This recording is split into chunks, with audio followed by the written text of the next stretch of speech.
Įrenginėjant takelius kieme, pirmiausia svarbiausia yra komfortas. Tinkamiausias akmenų dydis yra maždaug iki 15–20 mm. Renkantis skaldą, ji geriau susiriša tarpusavyje, bet taip pat turim ir neatmesti gludintų akmenukų variantą.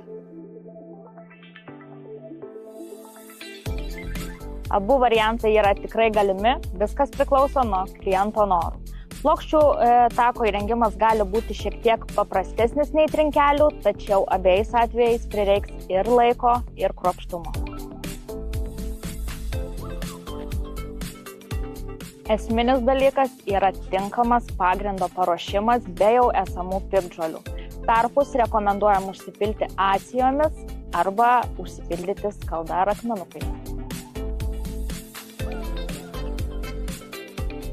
Jeigu kalbėtume apie akmenukų taką, jam rekomenduojame naudoti korį. Jis suteiks stabilumo. Jeigu būtų kalba apie plokščių arba trinkelių taką, labai svarbu pasirinkti tinkamą stabilų pagrindą. Vaikščiojimo takeliams rekomenduojame bent jau 3 cm storį, važiuojamąjį dalį 5 cm.